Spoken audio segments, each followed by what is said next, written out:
سلامونه په خیرونه ګډ مارننګ سحر مو په خیر او ورځ مو نیکمرغه څنګه جناب ټپ ټاپ په مزې کې د په خیر پښتونخوا یو بل اپیزوډ سره دا وخت تاسو موږ ګورئ په هم پښتو ون باندې لیدونکو سحر ظاهره خبره ده چې یو انرژي وي انسان کې او سحر چې سحر انسان پاسې کنه نو ورځ متلوي شو د هغه چې څومره کارونه څومره کمیټمنټس وي کنه هغه به کې پوره کړی شي او بیا ظاهره خبره ده نن د جمعې ورځ ده نو فرایډې د ویکینډ چې کوم دی هغه را روان دی نو نن ورځ چې کوم دی ډېر خلک چې کوم دی هغه پلانز جوړي چې اوکې د ویکینډ را روان دی ویکینډ موږ چېرته کې ځو کوم داسې کارونه دي چې هغه موږ ویکینډ ته ایثار کړي چې به دلته کې چا تپوس تلک ځینې ښځې چې کوم دي هغه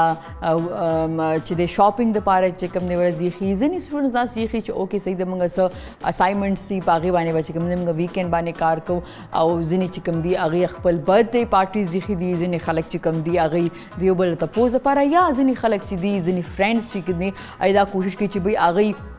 په ویکینډ باندې چې کوم دی چې ته کې چکر له لاړ شي صحیح ده چکر له د تلو خو هم صحیح ده خو داسې چلې چې موسم چې کوم دی هغه ورځ په بله چې کوم دی هغه بدلیږي نو لږ چې کوم دی د ځان خیال ساتل پکار دی او ځان سره د نور نه او دا چې تاسو نور نه ځان وساتئ او اوبه وڅښئ هغې سره سره چې کوم دی خپل خوراک هم ډېر زیات خیال ساتل پکار دي اکثره موږ خویندې چې کومې دي یا موږ اکثره خلک چې کوم دي هغې په فریج کې خوراک کیدي او هغه کھلاو پرېږدي مثلا موږ څه سالن سیستم کیدو د هغې سر پکار دی چې موږ کور کړي وي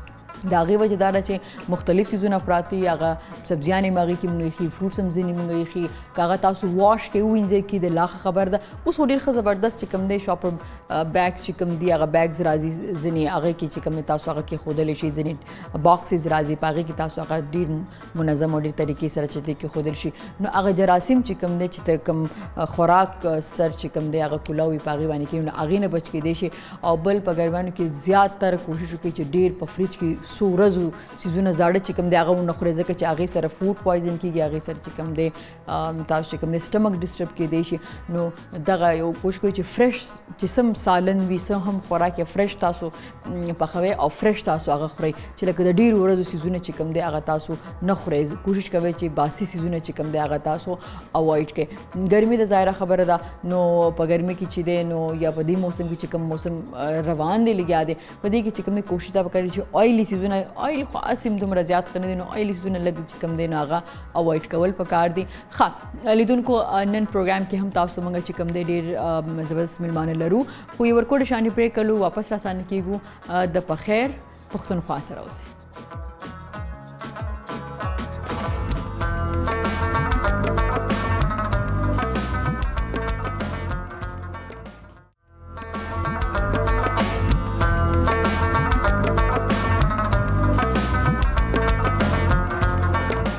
جی ویلکم بیک ټو پخیر پښتونخوا لیدونکو اوس ما سره ایډوکیټ خوشحال کاکړ ناست دی جی ستړي مه شئ اگر صرف دا راته وایي چې د کریمنل چې کوم جسټس سسټم دی او سټرکچر دی هغه څه دی پاکستان کې هغه لږ موږ ته وایي اول خو بیسیک کوېسچن دا دی چې مطلب یو کرایم څه دی او د کرایم بعد چې دی بیا کریمنل جسټس سسټم چې دی هغه راځي نو زموږ یو سوسایټي کې چې دی کم کرایم راځي هغه دوه قسمونه راځي یو کرایم دی هغه اگینسټ پراپرټي راځي او دویم کرایم چې دی هغه اگینسټ پرسن راځي نو د دغه د روکتام لپاره چې کم یو ګورنمنټ مشینري لري هغه ته کریمنل جسټس سسټم وایي په دې کې سیدي زموږ عدالتونه راځي او د دې څخه علاوه پولیس ډپارټمنټ راځي انویسټیګیشن انکوایري دپاره او د دې څخه علاوه چې کم جیل ډپارټمنټس دي فار ایگزیکیوشن اف پنشمنټ او دا چې دی هغه دپاره دي دا درې ادارې چې دي دا د کریمنل جسټس سسټم چې دی د دې یو سټرکچر دی او دغه چې دي درې ارګنز دي پر دې باندې کار کوي صحیح ده دا راته وایي چې کریمنل جسټس سسټم چې کوم دی هغې سره کومې کومې ادارې چې کوم دي هغه منسلک دي په دې کې چې دي اول چې کوم مین اداره د هغه پولیس ډپارټمنټ هغه چې کم ټایم یو اوفینس وشي د هغه بعد چې دی اول به اف آی آر کېږي چې اف آی آر اوس د دې بعد چې دی پولیس خپل انویسټیګیشن سټارټ کړي او د پولیس انویسټیګیشن نه بعد چې دی بیا دغه پروسیس چې دی دا بیا فردر ځي عدالت ته او بیا به عدالت چې دی پر هغه باندې خپل پروسیډینګ سټارټ کړي او پر هغه باندې به ټرایل کېږي او د ټرایل بعد چې دی بیا د چې کوم بیا زه خپل پریویس خبر به بیا ریپیټ کوم چې بیا ایگزیکیوشن راځي بیا هغه جیل اتھارټیز راځي چې کوم یو اکیوزډ وي او که چیرې هغه کنویکټ سي هغه ته سزا میلاو سي نو هغه به بیا ځي جیل ته او جیل اتھارټي چې دی هغه به بیا د دغه ایگزیکیوشن کوي چې کوم آرډر عدالت پاس کړی وي هغه به بیا هلته ایگزیکیوټ کیږي صحیح ده دا راته وایي چې کله یو اف آی آر څوک وکړي جی. چا باندې نو پولیس سره اختیارات څومره دي په هغې باندې د کار کوو هغې باره کې تفتیش کوو یا داسې بیسیکلی چې کوم جرایم دی هغه دوه قسمه راځي یو دی کګنیزیبل اوفنس یو دی نان کګنیزیبل اوفنس کګنیزیبل اوفنس هغه دی چې په هغه کې چې دی د پولیس سره دا اختیار وي چې هغه چې کم ټایم یو اف آی آر لوج شي د هغه بعد فوراً چې دی پولیس انویسټیګیشن سٹارټ کولی شي هغه کې انویسټیګیشن دپاره هغه هر چې کوم د یو پولیس ته چې هر شی ریکوایرډ وي هغه شی چې دی دوی کولی شي دویم هغه اوفنس نان کګنیزیبل اوفنس چې په هغه کې اف آی آر لاج کولو د موخه چې دی یو کمپلین څوک کوي او په هغه کې چې دی د کمپلین نه بعد چې دی پولیس ته دا اختیار نه وي چې دی د یو وار انویسټیګیټ کړي هغه به یو وار ځي مجسټریټ ته مجسټریټ به اپروول ورکړي چې مجسټریټ دا شی اپروو کړي چې پر دې باندې انویسټیګیشن وکړه له دې بعد چې دی بیا د انویسټیګیشن کوي د هغه انویسټیګیشن سره مین بیسیکلی مقصد د انویسټیګیشن دا وي چې چیرې یو جرم سوي یو وقوع سوي د هغه سره چې کوم ثبوتونه د هغه کلیکشن یو دې ته انویسټیګیشن وایي او دغه انویسټیګیشن دپاره چې د کوم وټنسز د هغه سټیټمنټ ریکارډ کوي د دې چې دی مختلف چې کوم سپورټ انسپیکشن دی دا پکې کوي او د دې څخه علاوه چې کوم ادر چې کوم ایویډنس دوی ته ملاوېدلی شي چې په هغه کې ډاکومنټري فارم هم راځي د سپورټس څخه چې دی هغه جدا دی دا ګرده کلیکشن چې دی دا د پولیس سره شته دا راته وایي چې اکثره موږ اورېدلی دي چې یو څوک ګرفتار شي نو هغه وایي چې زر تر زر هغه باید عدالت کې پیش کړی شي جی د دې شاته پس منظر څه دی باید ولې عدالت کې پیش کړی شي زر تر زره د دې سره او زر تر زره نه مقصد یا مراد څنګه دی د دې دوه بیسیکلی هغه راځي یو چې کوم زموږ کرمینل جسټس سیستم دی او سی آر پی سی چې کوم دا چې کوم پروسیجر دی هغه دا ډیل کوي چې په دې کې دا وایي چې یو کس کچیر یو پولیس اریسټ کړي ودین 24 آورز کې چې دی هغه به مجسټریټ ته پیش کړي چې کوم کنسرن مجسټریټ وي یا کنسرن نه وي نیرست مجسټریټ چې هغه چې کوم ایریا کې پولیس سټیشن کې یو کس گرفتار شوی هغه ته چې کوم نږدې ایریا وي هغه مجسټریټ ته پیش کړي دویم د دې څخه علاوه د کنسټیټیوشن هم دا خبره کوي چې مطلب یو کس چې ته اریسټ کړي هغه بعد به ته عدالت ته پیش کړي یعنی دا یو قسم کی صرف پروسیجر نه دی بلکې یو فنډامنټل رائټ هم دی چې چیرې یو کس چې دی هغه اریسټ کېدی او هغه به مجسټریټ ته خامخا پیش کړي اوکې صحیح ده دا راته وایي ډاکټر صاحب چې اکثره نه موږ عدالتونو کې هم اوس خو لږ زیات د عدالتونو باره کې اورو ځکه چې زموږ عدلیه چې کومه ده هغه او پالیټیشنز کله چې های پروفایل کیسز وي نو بیا زیاده خبره بریکینګ نیوز او نیوز کې همیشه هغې را روانې نو که تاسو موږ ته دا خبره وکړئ چې دا د خبره کېږي چې دا جسماني ریمانډ باندې واغوستو یا دا بیسیکلی جسماني ریمانډ دې سره څه کېږي لکه پولیس ته چې کوم دی د دونه ورځو دپاره جسماني یا ځینې اوقات چې کوم دی یا ځینې وخت چې کوم دی نو عدالت هغه ریجیکټ هم کړي هغې ریمانډ د دې ریمانډ نه مقصد څه وي په دې کې پولیس دوی سره خبرې کوي د خبرو اترو انویسټیګیشن کوي دوی نه دا خبره که نه هغې کې څه وهل ټکول داسې څه څیزونه پکې هم شامل دي بیسیکلی ریمانډ سره یو کامن کس خو همیشه دا سوچ کی چې کم ټایم زه وکیل نو ما هم دا سوچ کولی چې مطلب فزیکل ریمانډ څه دا وي چې مطلب یو کس چې دی پولیس ته حواله کړي او پولیس هغه باندې ټارچر کوي وهل به کوي موږ فلمونو کې هم دا کتلي چې پولیس والے وایي ټکي لیکن قانونا چې دی دا بالکل یو جدا شی دی او فزیکل ریمانډ صرف دا وي چې د یو اکیوز چې کوم ملزم د هغه کسټډي او پولیس ته حواله کوي او دغه مین مقصد دی انویسټیګیشن کمپلیټ کول دپاره چې هغه د دې کس چې دی سوال وکړي او پر دې باندې چې دی کوېسچن ور باندې وکړي د دې چې هغه سټیټمنټ ریکارډ کړي چې کوم یو ایویډنس کلیکشن چې کوم پروسس وي د دې پولیس کمپلیټ کولو دپاره چې دی د دې کسټډي صرف چې دی هغه پولیس ته ورکول کېږي اور دویم د دې څخه علاوه بل راځي جوډیشل ریمانډ بیا هغه شی دی چې مطلب لکه څنګه دلته کسټډي چې دی د یو اکیوز چې دی هغه پولیس ته حواله کړي دغه رنګه دغه د اکیوزډ کسټډي بیا راوالي د عدالت په ذمه سي او عدالت چې دی چونکې خپل ځان سره خنش دی هغه چې دی دا بیا جیل ته استي هغه جیل کې چې کم کس موجود وي دا د کورټ په کسټډي دې ته چې دی جوډیشل ریمانډ صحیح ده خو موږ داسې هم کتلی دي مطلب چې هغې وایي چې دا کله پولیس ریمانډ کوي نو د هغې وهلو ټکولو نښې د هغې په بدن باندې میلاویږي د چا څه ډیمیج شي آی مین لایک ډیمیج مطلب دا چې لاس خوا ګوته داسې نو دا څیزونه چې کوم دي دا د پاکستان په آئین قانون کې چې کوم دي دا اجازت شته دی داسې کیدلی شي نه بالکل پولیس ته چې دی هېڅکله د دې شي اجازت نشته چې دی یو کس چې دی ګرفتار کړي او په هغه باندې چې دی یا دی ټارچر کړي یا د ده باندې چې دی فزیکلی هغه ته یو څه نقصان ورسي د دې څه علاوه پولیس سره ایون دا اجازت هم نشته چې دی د هغه څه چې کوم یو سټیټمنټ اخیستل غواړي هغه بای فورس وغواړي یا بای دوکه باندې وغواړي نه دوکه ورسره کول داسې هم ده که نه چې کوم پولیس ته ورکړی شوی بیان یا بیان هغه اکسیپټیبل هم نه دی شروع کې چې هغه ونیولی شي مجرم داسې هغه عدالت کې اکسیپټیبل یس هغه بالکل اکسیپټیبل نه او دې ته چې دی مطلب قبیل فرض یو کس راولاړ شي هغه د پولیس ته چې دی د خپل جرم اعتراف وکړي نو هغه اعتراف یا هغه کمپیشن چې دی هغه هم په عدالت کې چې دی هغه اډمیزیبل نه دی یعنې په هغه باندې عدالت یو کس ته چې دی سزا ورکوی نشي که تر څو پورې هغه کس چې دی عدالت خپله چې دی خپله بیان چې دی ورکړی نه وي د پولیس پر بیان باندې چې دی او عدالت بالکل ریلای نشي کولی دا راته وایستئ چې کله په عدالت کې یا د عدالت نه بغیر پولیس چې دی هغه د عدالت نه علاوه یو خدای چې وارنټ ګرفتاري باید د هغو سره اوسیږي په خپله که هغه نه وي کم وخت کې کم کیسونو کې پولیس دا اختیار لري چې لاړ شي ډایرکټ ګرفتاري وکړي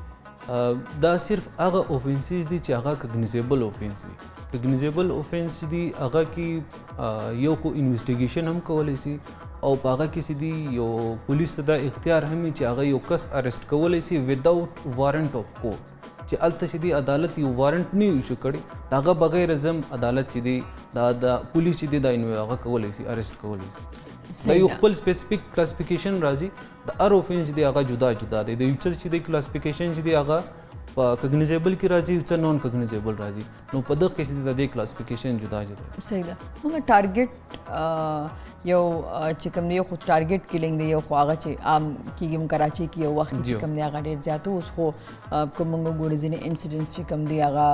د پی ټي آی یو چې کوم ایم پی آی دی هغه ته که تاسو د روجې نه مخکې بلکې روجې کې تاسو کتلي راکټ باندې وشتلی شو داسې ډېر واقعات چې کوم دی هغه کېږي دا راته وایي چې کوم د پولیس طرف نه چې کوم دی هغه مانه اوس هغه نوم ایر شو چې دی ورته سالي ایکسټرا جوډیشل کیلینګ نو هغه چې کوي دا موږ خو اکثر فلمونو کې کتلي دي داسې که نه خو ریل کې به کېږي ځکه فلمونو کې داسې ښودل کېږي که نه نو آیا داسې هم شته دی چې لکه پولیس خپله چې کوم دی بیا هغې له نوم ورکړي چې دا پولیس مقابله کې مړ شو یا دا انکاونټر وشو د دی دا کیسونه ریل کې آئین کې شته دی قانون کې شته دی داسې انکاونټرز اوس خبره دا دی چې مطلب د پولیس سره سیلف ډیفینس رایټ چې دی هغه صرف د پولیس سره نه دی جی او دا رایټ چې دی دا د هر سټیزن سره سیلف ډیفینس وي لیکن د هغه خپل لیمیټیشنز وي او کوم کیسونو چې تا حواله ورکړه او چې کوم موږ په روزمره حالات کې زندګي کې چې موږ د هورو او چې کوم موږ وینو هغه کې دا شیان چې کوم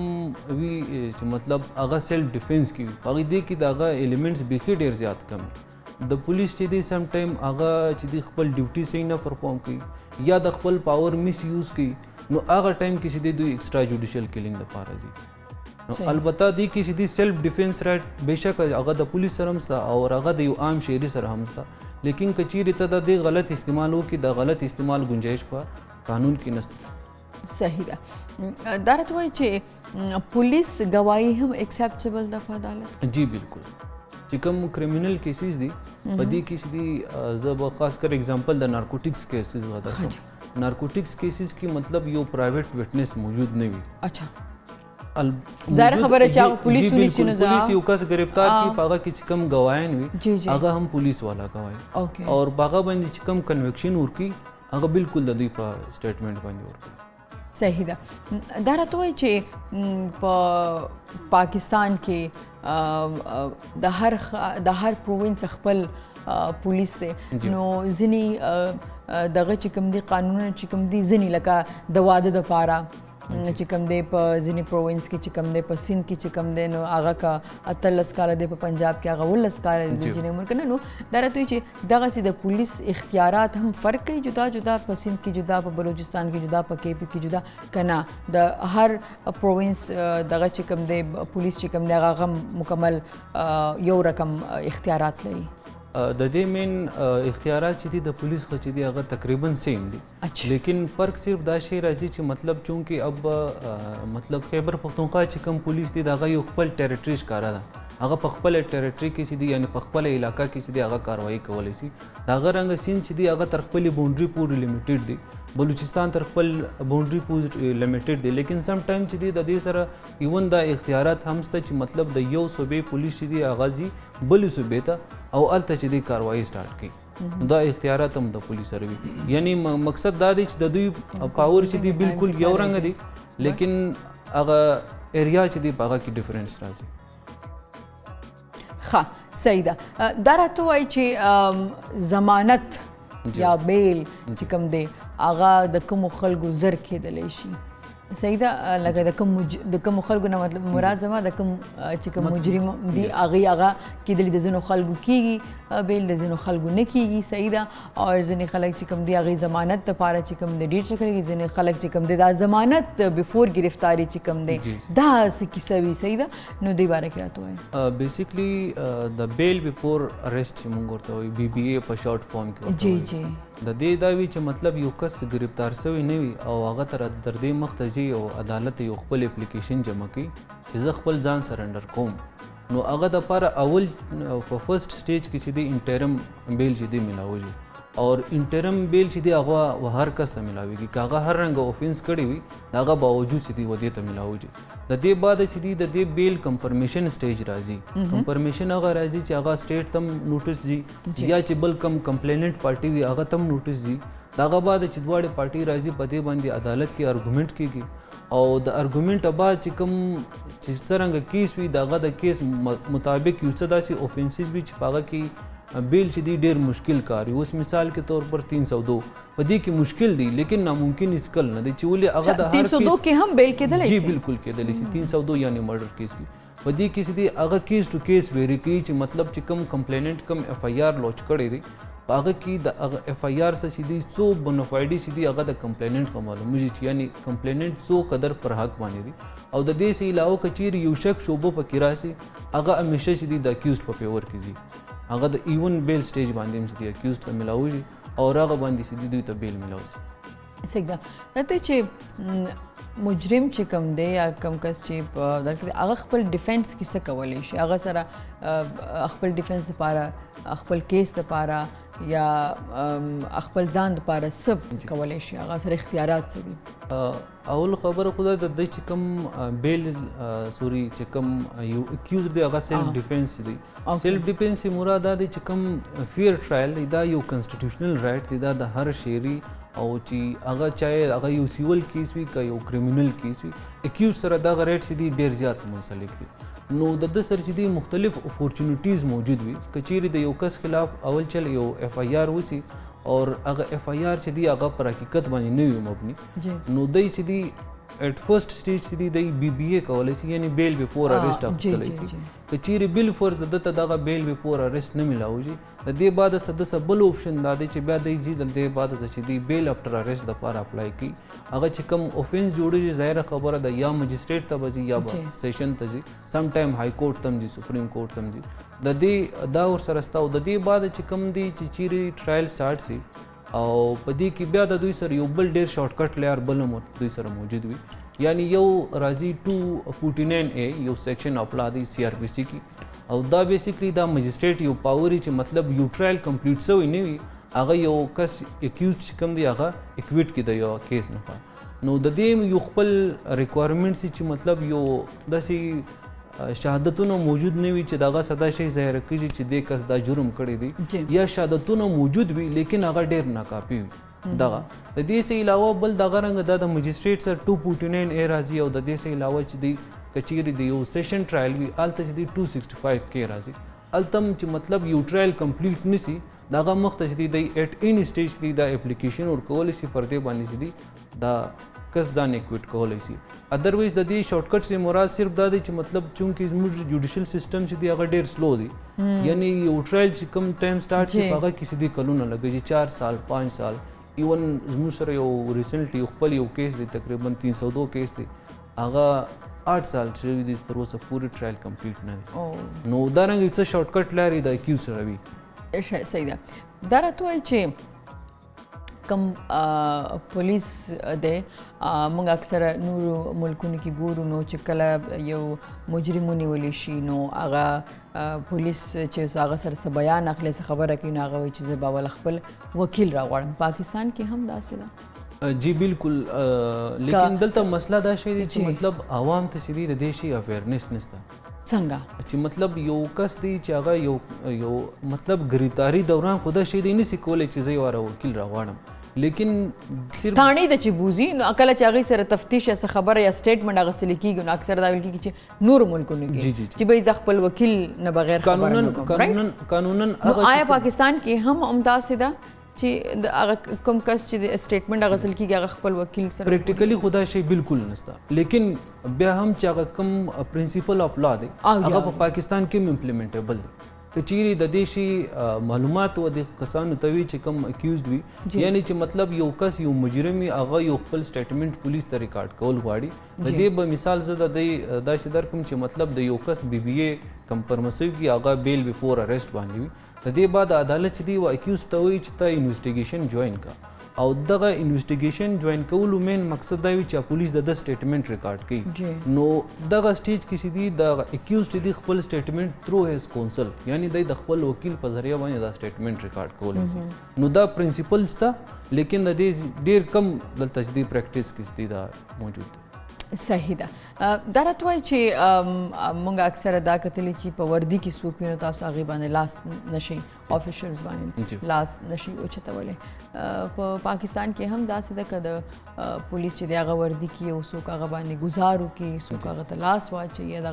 دغه وردي ته دغه ته, نو هغه هم جرم دی دلته؟ جی بالکل, دا صرف یو جرم نه دی بلکې دا یو کرمینل اکټیویټیز مطلب یعنی دهشتګردي سره ریلیټډ یو څه اوفینس کمیټ کېدلی شي. صحیح ده.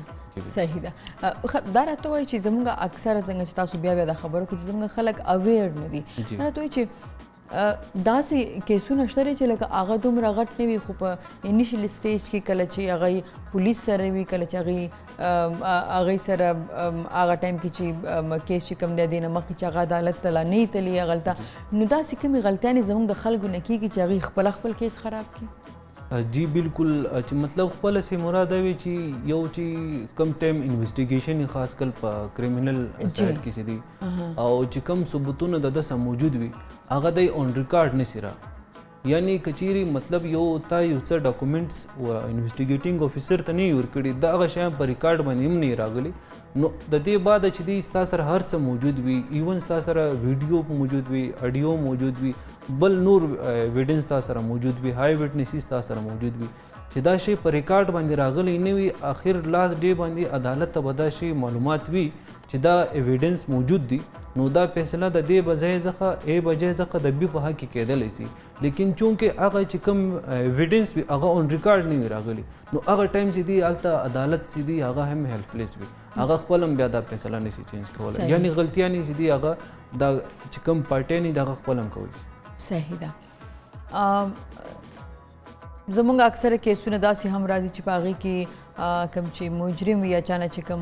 جرم شوي هغه ماشوم یا بالغ نه وي. جی نو په پاکستان کې دغه ماشومان چې هغې نه څه جرم شوي د هغې دپاره څه قانون داسې شته دی چې عمر داسې دی چې هغې کې هغې ته ریلیکسیشن میلاویدلی شي, یا داسې زموږ ډېرې میرمنې دي چې هغې څه جرم کړی دی او هغې سره ماشومان دي یا هغلته په جیل کې د هغه نه پس د هغې ماشومان چې د هغلته کې پیدا شي که نه, نو مور خو ظاهره خبر د څه جرم کړی دی هغې کې عدالت چې کوم د فیصله کړی چې د دې ته به دا سزا میلاویږي, هغه ماشومان ولې بیا جیل کې دي دپاره لا کې څه ځای نشته دی داسې بالکل شته دی د دپاره چې دی یو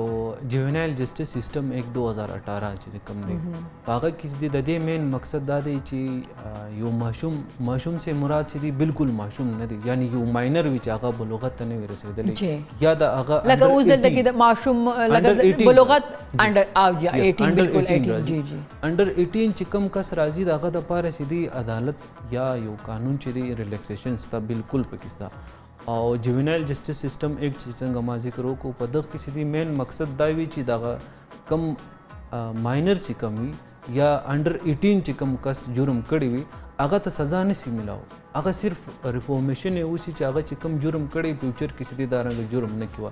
او دغه دپاره چې دی یو سپیشل عدالت موجود وي او د هغه چې کم یو عام کس چې کم جرم کړی وي د هغه په نسبت چې دی دته چې دی عدالت هم پیور ورکوي قانون هم دته پیور ورکوي صحیح ده ډیره زیاته مننه کاکا صاحب کور ودان لیدونکو د مالو واپس راسانه کیږو په خیر پښتونخوا سره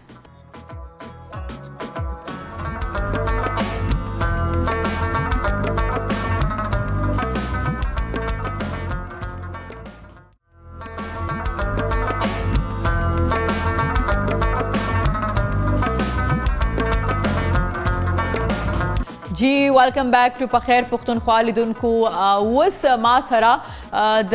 ویډیو اسکایپ د لارې چې کوم دی میلمه په پروګرام کې موجود دی هغوی تجزیه کار هم دي هغوی کالمسټ هم دي او هغوی ظاهره خبره ده چې صحافي دي نو هغوی سره به خبرې اترې کوو موجوده چې کوم حالات روان دي لږ به غواړو چې سرسري په هغې باندې هم خبرې وکړو جی ما سره دي میلمانه زیغم خان السلام علیکم جی جی وعلیکم السلام کیسے ہیں سر آپ ٹھیک ہیں خیریت سے بالکل ٹھیک آپ کیسے ہیں اللہ کا شکر سر مجھے یہ بتائیں کہ صحافت کی اس فیلڈ میں آپ کو کتنا عرصہ ہو گیا ہے مجھے جی کوئی 25 سال سے زیادہ ہو گئے ماشاء اللہ تو اس کا مطلب ہے کہ آپ نے شروع کیا تھا پرنٹ میڈیا سے جی بالکل پرنٹ میڈیا سے شروع کیا اچھا ٹھیک ہے تو مجھے بتائیں کہ جب بھی ظاہر سی بات ہے آپ ایک فیلڈ میں آتے ہیں تو آپ کے پاس یہ ہوتا ہے کہ آپ شروع کرتے ہیں مطلب زیرو سے رائٹ سو آپ نے ایز اے رپورٹر جو ہے اب شروع کیا کیسے آپ نے اس فیلڈ میں آغاز کس اس سے کیا ایز اے رپورٹر کیا ایز اے کالمسٹ کیسے دیکھیے میں نے فری لانس رائٹنگ سے شروع کیا جب میں یونیورسٹی سے فارغ ہوا میں نے پہلا ماسٹرز انگلش میں کیا اور پھر بعد میں نے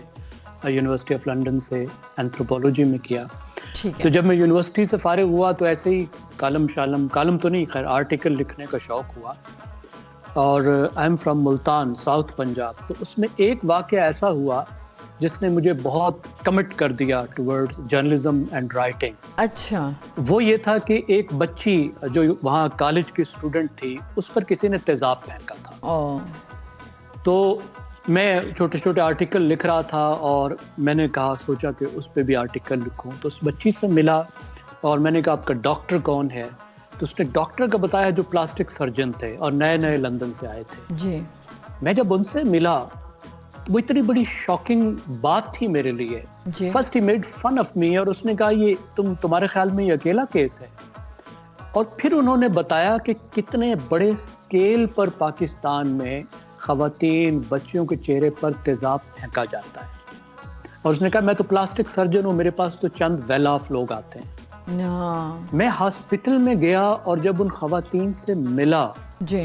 اتنی بہت سی تو اٹ واز سچ اے ٹراما فار می کہ میں آج بھی اگر آپ مجھے تھوڑا سا اور مزید کہیں گی تو شاید آئی بریک اینڈ آئی اسٹارٹ کرائنگ اتنے عرصے کے بعد بھی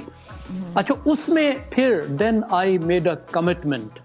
کہ ان لوگوں کی جن کی کوئی آواز نہیں ہے میں زندگی بھر ان کی آواز بننے کی کوشش کروں گا میں ان کے لیے بولوں گا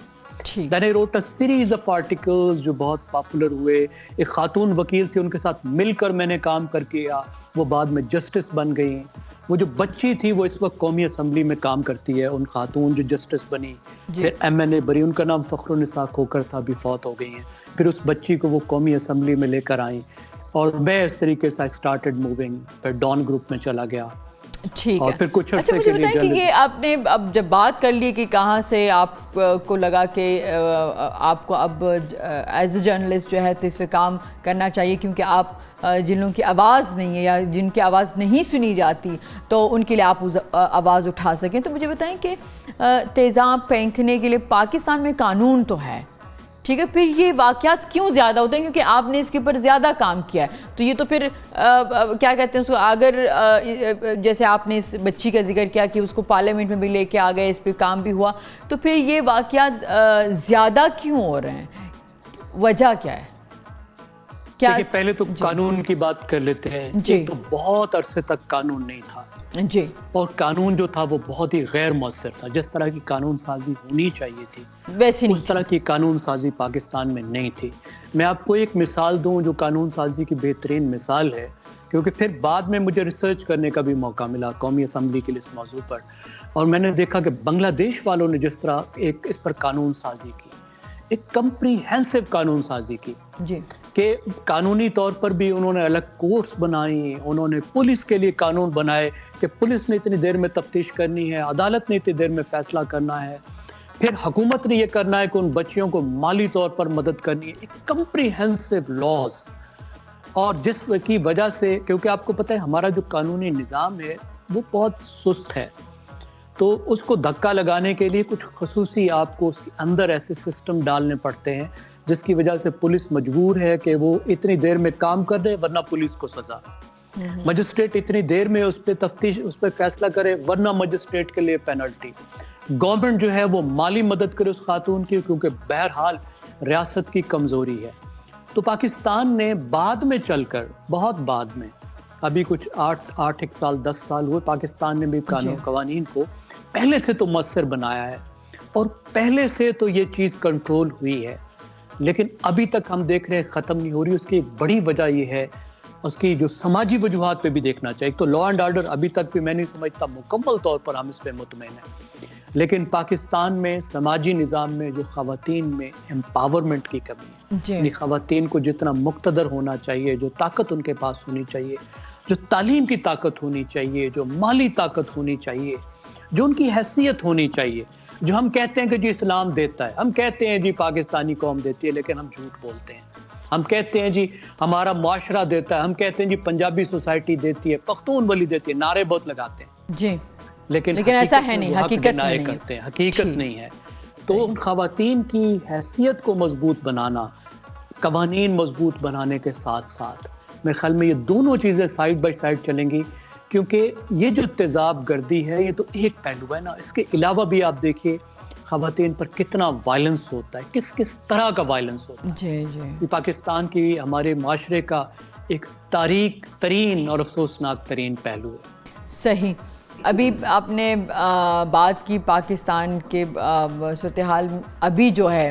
پولیٹیکلی اگر ہم دیکھ لیں تو ابھی چیزیں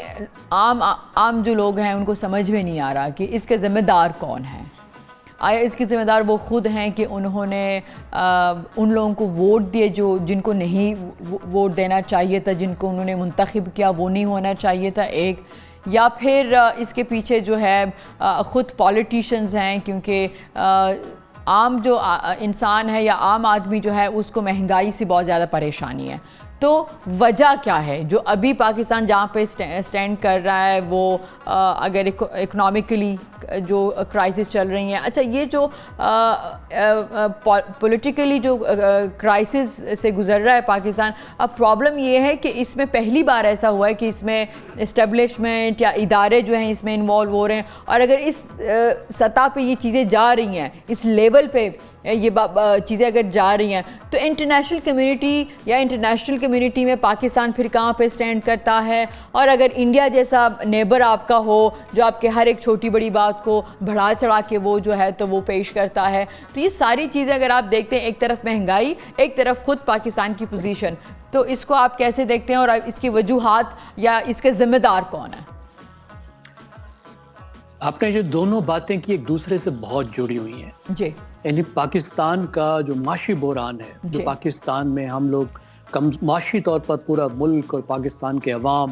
کمزور سے کمزور, غریب سے غریب ہو رہے ہیں, اسی کی وجہ سے پوری دنیا میں بھی جو ہماری حیثیت تھی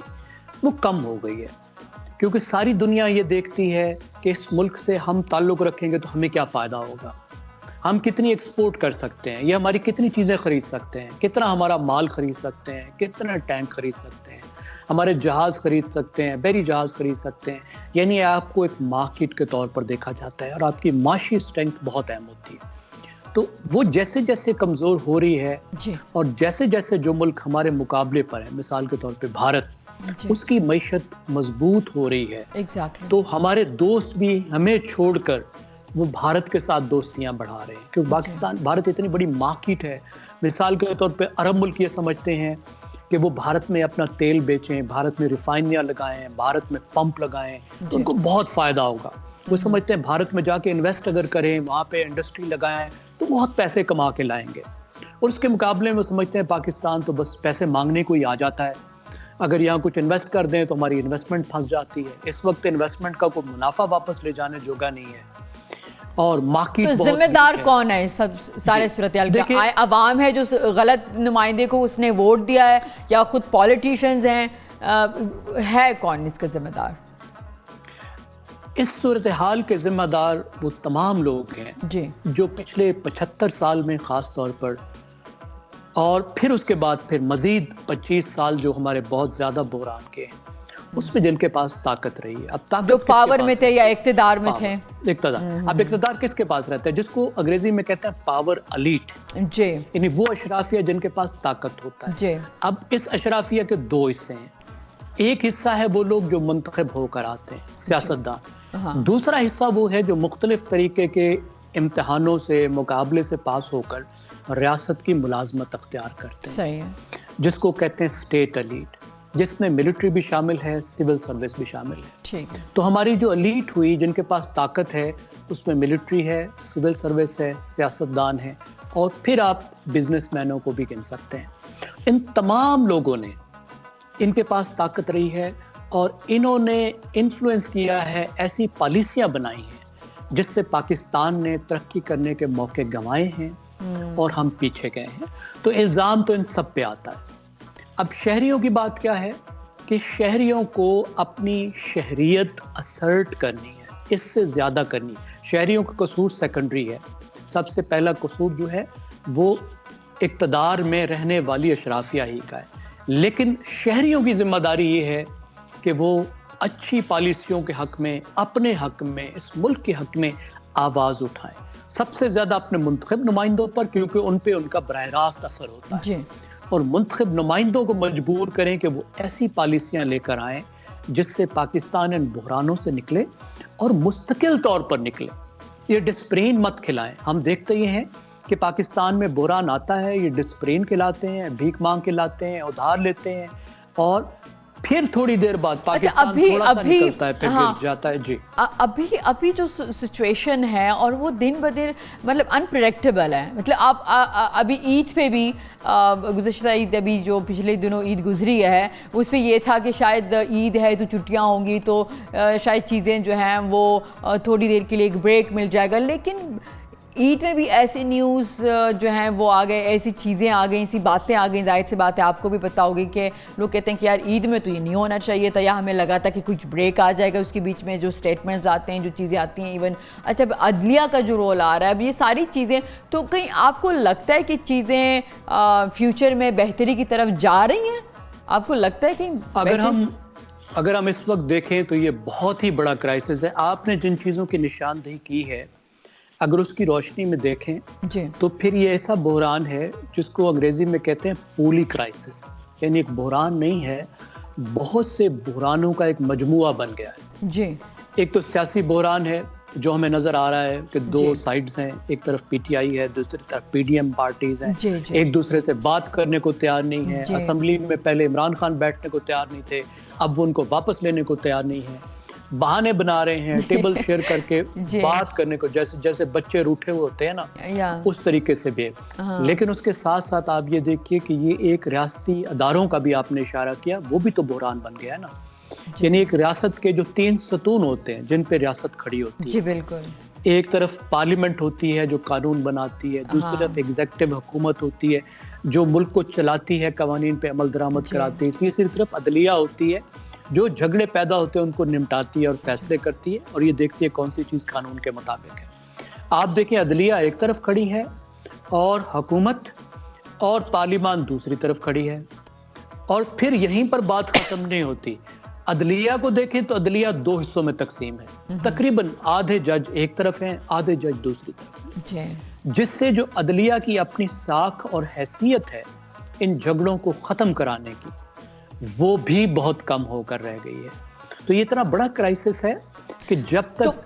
کس سے امید آپ رکھیں کہ اتنے بڑے کرائسس میں شاید ہمارے جو حکمران ہیں، جو ہمارے بڑے ہیں، ان کو کچھ سمجھ آ جائے اور وہ فیصلہ کریں کہ نہیں، اب نیچے مزید جانے کی جگہ نہیں ہے، اب بیٹھیں اور آگے کو نکلیں. اسی میں ہی ہماری کچھ امید ہو سکتی ہے. کیونکہ اس سے پہلے بھی اگر ہم سیاسی بحران دیکھیں تو بہت بڑے واقعے جو ہیں وہ پاکستان میں ہوئے، لیکن پاکستان اس بحران سے نکل چکا ہے. لیکن اس دفعہ بھی نکل جائے گا، اس طرح کے کچھ امکان ہیں؟ اور اگر نکلے گا تو وہ پولیٹیشین وہ رول ادا کریں گے یا کوئی اور آ کے یہ رول ادا کرے گا کسی اور ادارے سے یا کہیں؟ دیکھیں، آپ اور ہم امید کر سکتے ہیں، لیکن بدقسمتی سے امید اسٹریٹجی نہیں ہوتی. کہتے ہیں نا، ہوپ از ناٹ اے اسٹریٹجی. جی، آپ کو بحران سے نکلنے کے لیے ایک لاہے عمل کی ضرورت ہوتی ہے، ایک پلان کی ضرورت ہوتی ہے. اس سے آپ نکلتے ہیں، خالی امید پر تو نہیں نکلتے نا. امید پر بیٹھے رہیں تو حالات تو پہلے سے بھی خراب ہو سکتے ہیں. اس وقت میں نے جو کہا، آپ جو کہہ رہی ہیں، یہ تو امید ہے. ٹھیک ہے، لیکن وہ لاہے عمل کہاں ہے، وہ منصوبہ کہاں ہے، وہ پالیسیاں کہاں ہیں جو پاکستان کو اس بحران سے نکالیں گے؟ بدقسمتی سے ابھی تک وہ پالیسیاں نہ تو ہمیں حکومت میں نظر آ رہی ہیں، کیا نہ ہی اپوزیشن پاکستان کو جا ابھی رہی ہے. جہاں پہ سٹینڈ کرتا ہے، جن پولیٹیکلی یا اکنامکلی جن کرائسس کو وہ فیس کر رہا ہے پاکستان، تو اس میں کہیں نہ کہیں غلط جو پالیسیز ہیں وہ بھی ایک وجہ ہو سکتی ہے؟ جی، تمام کی تمام اصل وجہ یہی ہے. اس کی وجہ اس کے علاوہ ہے ہی کچھ نہیں کہ غلط پالیسیاں بنائی گئی ہیں، اور ان غلط پالیسیوں نے ہمیں یہاں تک دھکیلا ہے. شارٹ ٹرم پالیسیز بنائی گئی ہیں، اور ہماری اشرافیہ جو ہے، ہماری جو ایلیٹ ہے، وہ اپنے مفادات ترک کرنے پہ تیار نہیں ہوئی. اور ان مفادات میں یہ چیز بھی شامل ہے کہ کوئی ایسا فیصلہ کرنے کو تیار نہیں جس کی وجہ سے وہ لوگ ناراض ہوں جن کی حمایت وہ چاہتے ہیں. آپ کو ایک چھوٹی سی مثال دوں. پاکستان کا ایک بہت بڑا مسئلہ یہ ہے کہ پاکستان میں ٹیکس بہت کم جمع ہوتا ہے. ہم کہتے ہیں زیادہ ہوتا ہے کیونکہ عام لوگوں پہ بوجھ پڑتا ہے، لیکن ٹیکس بہت کم جمع ہوتا ہے. پاکستان کی جو کل آمدنی ہوتی ہے، ملکی آمدنی، اس کا صرف 9% ہوتا ہے. بھارت میں 17% ہے، کچھ ملکوں میں 30%، 40% تک بھی. یہ بہت ہی کم ہے. اب اس کی ضرورت ہے کہ آپ ان لوگوں سے ٹیکس لیں جو ٹیکس نہیں دیتے. مثال کے طور پہ دکانداروں سے ورلڈ بینک یہ کہتا ہے کہ 1000 ارب سے زیادہ ٹیکس لینا چاہیے، وہ 50-60 ارب بھی نہیں دیتے. اب مفتاح اسماعیل جب وزیر خزانہ تھے تو انہوں نے ایک طریقہ نکالا کہ بجلی کے بلوں کے ذریعے سے 50-60 ارب ان سے ٹیکس جمع کیا جائے، کہ یہ دیکھا جائے کہ بھئی اگر آپ کے دکان اتنے سائز کی ہے اور آپ کا کمرشل بل ہے تو آپ خدا کے واسطے کو 500-700 روپیہ سال میں دے دو. یہ پلان تھا. اب کیونکہ جو دکاندار ہیں وہ مسلم لیگ نواز کو ووٹ کرتے ہیں، تو اس پر مریم نواز صاحبہ نے صرف ایک ٹویٹ کیا، اور اس ٹویٹ کے نتیجے میں مفتاح اسماعیل صاحب نے وہ ٹیکس بھی واپس لے لیا.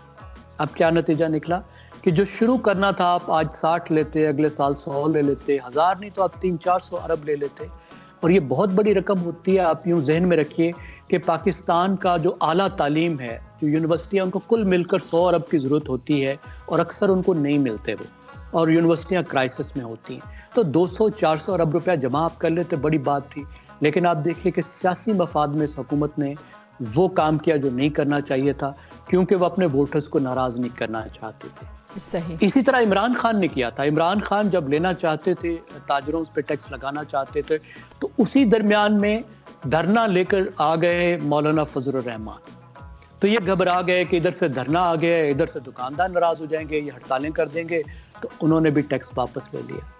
تو اگر اس طرح کی کمزوری یہ لوگ دکھائیں گے، اور یہ صرف چھوٹی سی مثال ہے ایک ایریا کی، ٹیکس کے ایریا کی اور ایک گروپ کی، اس کے علاوہ درجنوں ایسی مثالیں ہیں. تو یہ پالیسیاں ہیں نا جی. ان پالیسیوں کے نتیجے میں جب آپ کے پاس پیسے نہیں ہوں گے حکومت کے پاس، تو کیا کرے گی؟ پھر بھیک مانگے گی. بھیک مانگے گی تو ملک پہ قرضہ چڑھے گا، یا نوٹ چھاپے گی. نوٹ چھاپے گی تو مہنگائی بڑھے گی، اور یہ سارا کچھ ہو رہا ہے. صحیح. تھینک یو ویری مچ جی, بہت شکریہ, تھینک یو سو مچ جی. آپ کا شکریہ جی. تھینک یو ویری مچ جی. لیدون کو اس ہم پروگرام کے چکم دیز عالمی ورکوٹ شانڈ بریک د پخیر پختونخوا سره اوسه.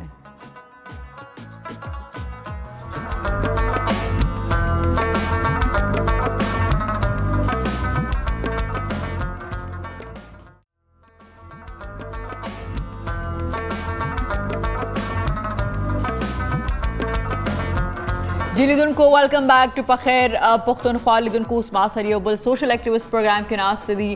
ماسر ناستے محمد جواد جی سٹڈی مشی کیسے؟ ہاں نو لیکن میں کہوں ویلکم جی. تھینک یو سو مچ. کیسے آپ؟ ٹھیک ہے اللہ کا شکر. محمد جواد یہ بتائیں کہ آپ کا اپنا ایک این جی او ہے, ایک اس کے بارے میں بتائیں, اس کا نام کیا ہے اور کتنے عرصے سے آپ ایکٹیو ہے سوشل ایکٹیویٹیز کے حوالے سے؟ اوکے, the name of my NGO is Social Echo PK. It's Social Echo PK. Basically Echo is یہ ایک بیسیکلی 2-3-4 ورڈز ہیں, ان کا مخفف ہے. E is education, C is charity, H is humanity and O is like we all together do all the things. تو اس میں ہم بیسیکلی ہیومینٹی اور چیریٹیز اور گرین ہیلتھ ان سب کو اکٹھا لے کے چلتے ہیں. بہت اچھا, ٹھیک ہے. تو کتنا عرصہ ہو گیا؟ اٹس بین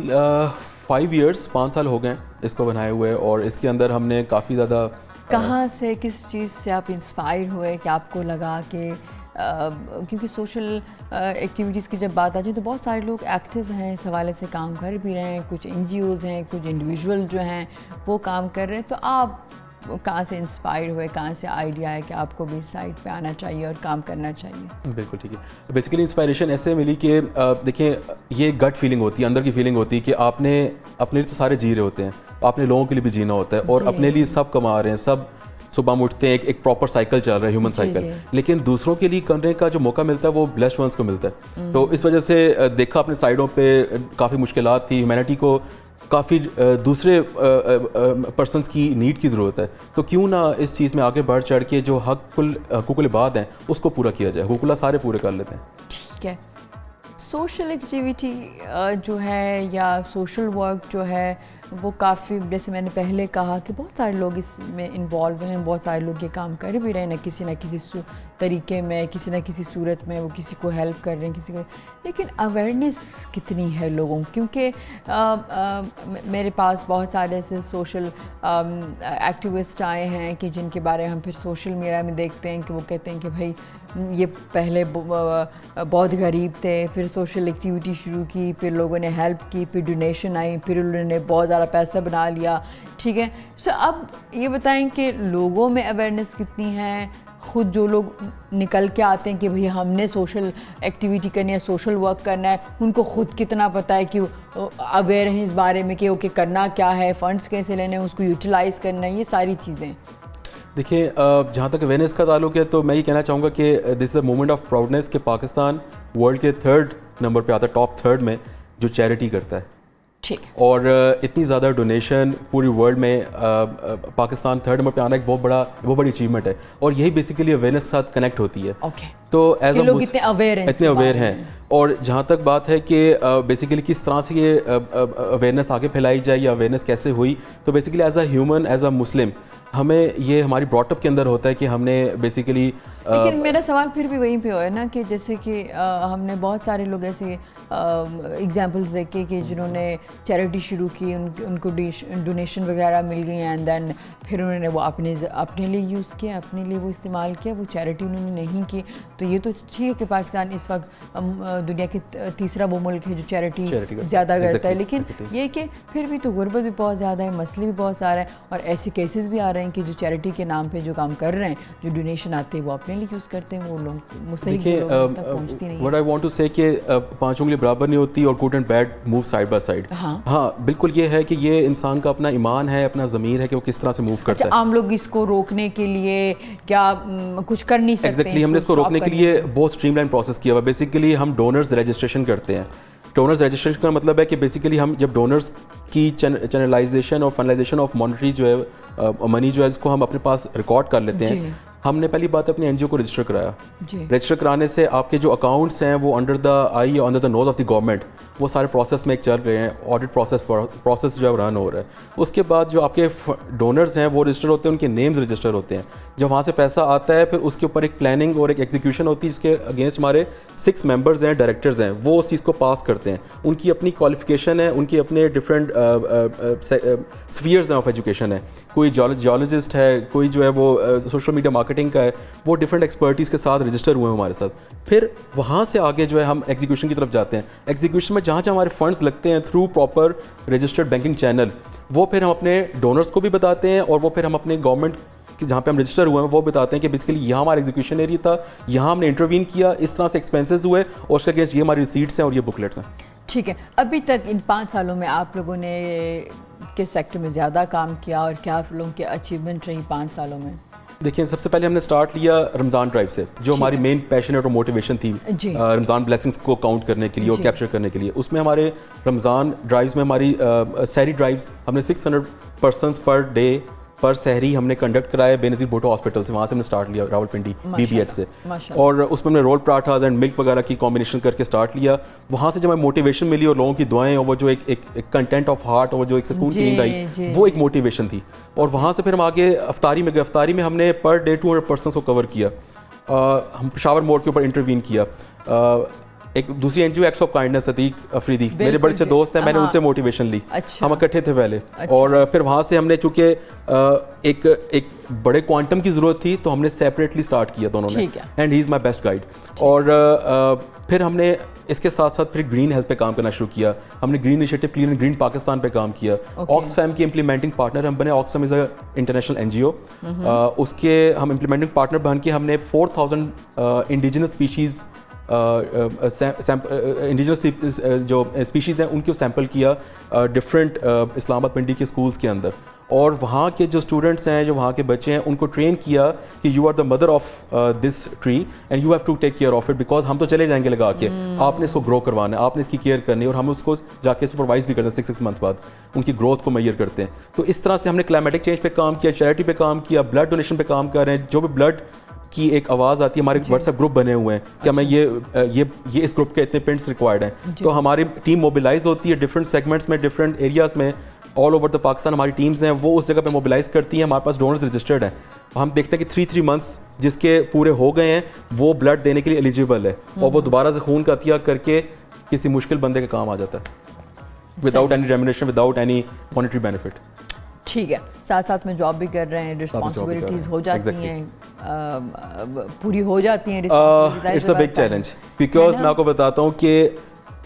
جب میں نے اسٹارٹ لیا تھا اس ٹائم میرا یونیورسٹی ٹائم تھا. یونیورسٹی میں ایک اندر سے ایک نیچرل جذبہ, پیشن, کریز ہوتا ہے کہ آپ نے سوشل ورکنگ میں جانا ہے, آپ نے انوائرمنٹ کے لیے کام کرنا ہے. اور آپ کو میں بتاؤں سوشل ورک میں جیسے آپ نے کہا کہ جب ہم نے افطاری پہلے ہاسپٹل سے شروع کی, اندر وہ جب آپ دیکھتے ہیں کہ لوگ خوش ہیں, جو دعائیں دیتے ہیں نا, وہ ایک ایسا آپ کو اچھا لگنے لگتا ہے, اتنا سکون ملتا ہے آپ کو کہ آپ پھر اسے چھوڑ نہیں سکتے. ایگزیکٹلی, دیر از نو ریپلیسمنٹ آف سچ وشز. ایگزیکٹلی. سو پھر وہی آپ جیسے آپ نے کہا کہ ایز اے اسٹوڈنٹ آپ نے شروع کیا, سو وہ پھر آپ ابھی تک ایز اے اسٹوڈنٹ اسٹارٹ کیا. اور اپنی ٹیم, جب میرے اسٹوڈنٹس تھے, میرے پیئرس تھے, کولیگس تھے, اسٹوڈنٹس ہی تھے, وہ ان کو جب اسٹارٹ لیا تو آہستہ آہستہ کرتے کرتے کافی لوگ شنٹ آؤٹ ہو گئے, کافی لوگ فلٹر آؤٹ ہو گئے. بیکاز جب آپ ایک خاص لیول پہ لاسٹ سیمسٹر میں جاتے ہیں اپنی یونیورسٹی کے لاسٹ ایئر میں 8th 7th سیمسٹر, تو پیرنٹس کی ایکسپیکٹیشن ہوتی ہے کہ بچہ اس سوسائٹی میں کچھ کما کے لائے گا, اور یہ جو پیسہ ہے ڈونیشن کا, یہ صدقہ خیرات زکوٰۃ کا پیسہ ہوتا ہے. ہاں, اس میں سے فتوے ضرور ہیں کہ آپ اپنی ایک خاص کوانٹٹی میں, ایک خاص پرسنٹیج میں سیلری نکال سکتے ہیں اگینسٹ دا ورک, بٹ زکوٰۃ میں یہ نہیں ہو سکتا. تو زکوٰۃ کے پیسوں کو ہم لے کے چکے چلے تو ہم اپنے اوپر نہیں لگا سکتے. تو کافی لوگ شٹ آؤٹ ہوئے, لیکن ہم نے کیا کیا, اپنے آپ کو امپاور کیا, سیلف سسٹینیبل کیا, جابس کی, 1 سال کا گیپ لیا, اینڈ دین وی کیم بیک ٹو دا سین. بہت اچھا. جیسے آپ نے کہا کہ پاکستان 3 نمبر پہ ہے پوری دنیا میں چیریٹی میں, ٹھیک ہے, تو ابھی چیریٹی تو ہو رہی ہے, لیکن وہ جو مستحق لوگ ہیں, جہاں پہ اس کو لگنا چاہیے, جہاں تک پہنچنا چاہیے, وہ اس طرح سے پہنچ رہا ہے, اس طرح اس کے اوپر کام ہو رہا ہے. صرف آپ کی میں نہیں بات کر رہی, میں اوور آل بات کر رہی ہوں, ٹھیک ہے. کیونکہ اگر ایک فنڈ اکٹھے ہو رہے ہیں اور وہ ہو رہا ہے, چیریٹی ہو رہی ہے, لیکن اگر وہ صحیح جگہ پہ نہیں آ رہی تو پھر بھی فائدہ نہیں ہے. یہ ایک چیز ہے, ٹھیک ہے. تو یہ ساری چیزیں دیکھتے ہوئے آپ فیوچر کیا دیکھتے ہیں اس کا؟ دیکھیں, جو مجھے مستحق کی ڈیفینیشن پتہ لگی ہے ایک مفتی سے, اس مستحق وہ ہے جو کہ سفید پوش ہوتا ہے, جو مسکین ہوتا ہے, جو آپ کے سامنے ایویڈنٹلی آتا نہیں ہے اور جس کو آپ کو کھوج لگانی پڑتی ہے, اس کو ڈھونڈنا پڑتا ہے. جی, یہ ایفرٹ کرنا بہت ضروری ہے مستحق کو کی جانچ پڑتال کرنے کے لیے, اور یہ بہت بڑا چیلنج ہے. جی, ہماری کچھ ٹائم لمیٹیشنز آ جاتی ہیں, ہماری کچھ ورک لمیٹیشن آ جاتی ہیں, تو اس میں ہم ریلائی کرتے ہیں اس محلے یا اس خاص مقامی جگہ کے جغرافیکل ایریا کے, ہم نے فوکل پرسن رکھ دی ہے جو ویریفائی کر کے ہمیں دیتا ہے, اس کے گھر وزٹ کرتا ہے مستحق, کوئی بھی پراسپیکٹیو مستحق ہے کہ جی یہ بندہ مستحق ہے کہ نہیں ہے. پھر اس کا ہم بیان یا اس کا ہم آتھرائزیشن لیتے ہیں کہ آن ہز اتھارٹی, آن ہز رسپانسبلٹی وی آر گوئنگ ٹو ڈسپرس سچ فنڈس ٹو دیٹ پرسن. تو ہم اس طرح سے لے کے چلے ہیں لنکنگ پنس کی طرح. ادروائز ہم اگر 6 لوگ یا ہم 100 لوگ جو ہمارے والنٹیئرز ہیں, جنرل والنٹیئرز بھی اس چیز کو لے کے چلیں, تو ہم اس کو کور نہیں کر سکتے until unless we empower the local person in that area, اور وہ پھر اس کی جانچ پڑتال کرتا ہے. اور یہ بہت سی NGOs ہیں جو کہ انفارچونیٹلی یہ کام نہیں کر سک رہی, اور وہ صرف ایک نیم چل رہا ہے انفارچونیٹلی, لیکن وہی بات ہے کہ گڈ اینڈ بیڈ گو سائڈ بائی سائڈ. ٹھیک ہے. تو فیوچر آپ اچھا فیوچر میں بیسیکلی دیکھ رہا ہوں, مطلب یہ بہت برائٹ فیوچر ہے اس کا. فیوچر ان اے وے کہ اٹس ناٹ پاکستان میں, اس کی پاکستان میں اٹس ناٹ اباؤٹ a bright future, it's a bright intent, it's a bright wish, it's a hope, it's a ray of hope کہ ہم اس کی ایک بہترین مثال بنیں پوری دنیا میں, اور اس مثال کو قائم رکھیں, اور ہر چیز کو جانچ پڑتال کے ساتھ ود اکاؤنٹیبلٹی ڈسپرس کرنے کی کوشش کریں. ابھی کتنے لوگ آپ کے ساتھ, آپ کی ٹیم میں؟ وی آر 100 جنرل والنٹیئرس. ٹھیک ہے. اور ہمارے جو بورڈ آف ڈائریکٹرز ہیں اس میں 6 ڈائریکٹرز ہیں جو ہمارے ساتھ انیشیل فاؤنڈرز بھی تھے, اور ہمارے ساتھ جنہوں نے انیشلی ٹیم ورک میں کام کیا, اور انہوں نے بہت زیادہ ایفرٹ کی تھی. ٹھیک ہے. ہر ایک فیلڈ میں پرابلمس چیزیں تو ہوتی ہیں, کچھ تو میں نے آپ کو بتا دیا جو مجھے بتایا ہے, ادھر ادھر سے ہم سوشل میڈیا پہ دیکھتے ہیں, ٹویٹر نیوز میں دیکھتے ہیں کہ بھائی اوکے میرے ساتھ پروگرام میں بہت سارے لوگ آئے ہیں, سوشل میڈیا پہ دیکھتے ہیں. تو یہاں پہ سوشل ایکٹیویٹیز میں آپ کے خیال میں خامیاں کہہ لیں یا غلطیاں کہہ لیں جو ہیں وہ کیا ہے کہ جو ٹھیک ہونی چاہیے؟ سب سے پہلے جو ایک شارٹ کمنگ ہے, جو کمی رہ گئی, وہ یہ ہے کہ بہت سے ٹرسٹ اور NGOs یا جو ہم کہہ لیں سوشل ورکنگ سیٹ اپس بنے ہوئے ہیں, بہت ایگریسو اور پیشنیٹ یوتھ نے بنائے, وہ رجسٹرڈ نہیں ہے. اوکے. سب سے پہلے اس جگہ پہ ایک کمی ہے کہ آپ نے آپ کو رجسٹرڈ کریں. کیوں نہیں کرتے رجسٹرڈ؟ اس کی ریزن یہ ہے کہ بیک اینڈ سے جو مجھے بھی ایک بیک لیش آیا کہ جو رجسٹریشن پروسیس ہے وہ اتنا بادرسم ہے, وہ اتنا پرابلمیٹک ہے, اور ڈیو ٹو سم گورنمنٹل ایشوز جو پرابلمس ہیں, جس کی وجہ سے پروسیس آف رجسٹریشن بھی روک دیا گیا ہوا ہے. اور اس پروسیس جو ہی رکا ہے تو کام تو چلنا ہے, چیریٹی تو ہونی ہے, لیکن اس جانچ پڑتال آف رجسٹریشن پروسیس کی کافی زیادہ سٹیپس ہیں, جس کی وجہ سے کافی لوگ جو ہیں وہ ڈی موٹیویٹ ہو کے صرف کام کے اندر لگ گئے ہوئے ہیں. کام وہ ضرور کر رہے ہیں لیکن وہ انفارچونیٹ رجسٹر نہیں ہو پا رہے. اس کا نقصان یہ ہے کہ بڑے ڈونرز جو کہ فارنر ڈونرز ہیں, جو کہ آپ کی رجسٹر کو دیکھ کے, آپ کی لیگل ڈاکومنٹس کو دیکھ کے آپ کو ڈونیٹ کرنا چاہتے ہیں, وہ آپ کی ایکسیس میں نہیں آتے. تو گورنمنٹ سے اپیل ہے کہ بیسیکلی اس کو ون ونڈو آپریشن کریں, ہاں اس پروسیس کو اسٹریم لائن ایزی کریں, ون ونڈو کریں. جو جس جگہ پہ بھی پہلی بات ہے اس کو پروپیگیٹ کریں کہ یہ اکثر لوگوں کو پتہ ہی نہیں کہ رجسٹریشن ہوتی کہاں ہے. یہ DC آفس میں ہوتی ہے, اسلام آباد کے اندر ہوتی ہے. پھر یہ آپ کو نہیں پتا کہ فوکل پرسنس کون کون سے جن سے آپ نے میٹ اپ کرنا ہے, اور اس کے لیے ڈاکومنٹس آپ کی ویب سائٹ پہ کلیئر کٹ آپ کے ٹرسٹ ایکٹ کے اندر جو ڈاکومنٹس لیگلٹیز ریکوائرڈ ہیں وہ آپ کی مینشن اور بلٹ پوائنٹس کے اندر, تاکہ ہر کوئی اس چیز کو رجسٹر کرائے انڈر دا امبریلا, انڈر دا نوز آف دی گورنمنٹ, یہ ڈسبرسمنٹ ہو, اور گورنمنٹ کو بھی پتا ہو کہ کتنی سپلائی آف منی جو ہے چیریٹی کی فارم میں سرکولیٹ ہو رہی ہے. اوکے. تو یہ بتائیں کہ آپ نے انٹرنیشنل جو NGOs ہیں ان کی بات کی ہے, تو جیسے کہ پاکستان میں NGOs ہیں, چھوٹے لیول پہ ہیں, سطح پہ ہیں یا بڑے سطح پہ, جب وہ انٹرنیشنل NGOs کے ساتھ مل کے کوئی ایڈونچر کرتے ہیں, مل کے کوئی کام کرتے ہیں, سو ایک تو یہ کہ اگر ان کے پاس فنڈ ہوگا تو ان کے تھرو یہ تو ایک ڈسٹریبیوٹ ہو جائے گا. اس NGO کو جو پاکستان میں ہے, جو چھوٹے پیمانے پہ وہ کام کریں, ان کو اور کیا اس سے فائدہ ہوتا ہے کیا؟ دیکھیں, جب آپ کولیبریٹ کرتے ہیں, ایک NGO ایک لوکل NGO سے کولیبریٹ کرتی ہے, تو لوکل این جی او کی جو کا جو ڈیٹا ہوتا ہے جیوگرافیکل ڈیٹا, ان کا جو ایکولوجیکل ڈیٹا ہوتا ہے وہ بہت اسٹرانگ ہوتا ہے, ان کو ڈیموگرافکس پتہ ہوتے ہیں اپنے ایریاز کے. تو بیسیکلی آئی این جی او کو سوشل بیریئر, ایکولوجیکل بیریئر, ٹیکنالوجیکل بیریئر, اس پہ اوور کم کرنے میں بڑی آسانی ہوتی ہے جب وہ لوکل این جی او کا ایز اے امپلیمنٹنگ پارٹنر, جس کو ہم آئی پی کہتے ہیں, وہ سلیکٹ کرتے ہیں. تو یہ دس از دا بینیفٹ فار دا انٹرنیشنل این جی او. اور لوکل این جی او کو یہ بینیفٹ ہوتا ہے کیونکہ ہم ڈیولپنگ کنٹری ہیں اینڈ فارنرز آر یوزلی ڈیولپڈ کنٹریز, تو ہمیں وہاں سے فنڈز جو چینلائز ہو جاتے ہیں. دس از آور بینیفٹ اینڈ دیئر بینیفٹ از کہ ان کے جو گرین انیشیٹیوز ہیں, ان کے چیریٹی انیشیٹیوز ہیں, وہ ایک لوکل بیریئر کو اوور کم کرتے ہوئے ایگزیکیوٹ ہو جاتے ہیں. تو دس از اے ون ون سچویشن فار بوتھ. ابھی بلڈ ڈونیشن کے لیے آپ نے کہا کہ ہم ہمارے واٹس ایپ گروپ سے ہم اس میں میسج دے دیتے ہیں, یا جن لوگوں کا ہمارے پاس ڈیٹا ہوتا ہے کہ بھائی ان کو 3 مہینے ہو گئے ہیں بلڈ دیے ہوئے, تو پھر ہم کانٹیکٹ کرتے ہیں. پھر چیریٹی, یا جیسے کہ آپ نے کہا کہ افطاری ہم کراتے تھے رمضان میں یا سحری کراتے, تو اس کے لیے فنڈز کیسے پھر آپ لوگ اکٹھا کرتے ہیں؟ دیکھیں, جو سب سے پہلے فنڈز کی کلیکشن ہے وہ ہم اپنے گھر سے اسٹارٹ کرتے ہیں, اپنی پاکٹ سے کرتے ہیں, سیلریز سے اسٹارٹ لیتے ہیں. اور آپ یقین مانیں کہ بڑی حیرت کی بات ہے, اور دس از اے بلیسنگ آف اللہ, کہ ہم جب ایک ایونٹ اپنی پاکٹ سے کرتے ہیں یا 2 ایونٹس کر لیتے ہیں, ایونٹ سے نہ کہ مطلب سحری افطاری, جی کوئی نہ کوئی سوشل میڈیا سے انانیمس ڈونر آ جاتا ہے, پھر اس کو ہم رجسٹر کرتے ہیں اور ان سے وہ فنڈز کی ایک ترسیل جو وہ شروع ہو جاتی ہے. اور یہ ہمیں نہیں آج تک پتہ کہ وہ ڈونرز جو پرماننٹ کے علاوہ جو ان ایکسپیکٹڈ انانیمس آتے ہیں,